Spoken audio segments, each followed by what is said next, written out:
15 வருஷமாக சாப்பிடல, தண்ணி கூட குடிக்கல. நான் இல்லை, வெள்ளையானந்தா சுவாமிகள் 2012 வருஷம் ஜீவ சமாதி அடைஞ்சிருக்காரு. ஜீவ சமாதி தாங்க அடைஞ்சிருக்காரு. நிறைய இடத்துல வந்து பார்த்தீங்கன்னா ஜீவ சமாதின்னு போட்டிருப்பாங்க, ஜீவ சமாதியே இல்லை. ஜீவனை ஒடுக்கி அது சமாதி ஆக்கிறது தான் ஜீவ சமாதி. அந்த ஜீவ சமாதின்னு சாமியார் அடைஞ்சிருக்காரு. 15 வருஷமாக சாப்பிடல. நிறைய சில மக்கள்கள்லாம் இவர்கிட்ட சில இல்லை, பல மக்கள்களே வந்திருக்காங்க, குறைகள்லாம் சொல்லியிருக்காங்க.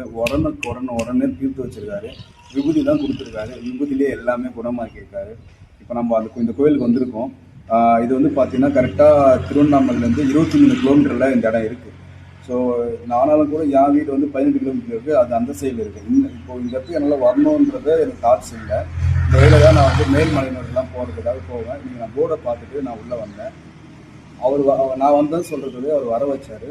இப்போ ஜீவ சமாதிலாம் போய் சாமி கும்பிடணும் அப்படின்னு சொல்லி சுற்றி இருப்போம் இல்லைங்களா, ஒரு டீம் இருப்போம் இல்லைங்களா, அந்த டீம் மக்கள் வந்து இந்த இடத்த பயன்படுத்திக்கணும். ஜஸ்ட்டு ½ அன் ஹவரில் இங்கே நம்ம வரலாம். நல்ல வைப்ரேஷனாக இருக்கும். அது இல்லாமல் சுற்றி காமிக்கிறோம் பாருங்கள், எவ்வளோ ஒரு பேர் ஆனந்தமாக, ஒரு அமைதியாக, ஏகாந்த தத்துவமாக எவ்வளோ ஒரு அமைதியாக இருக்குன்றதை பாருங்கள்.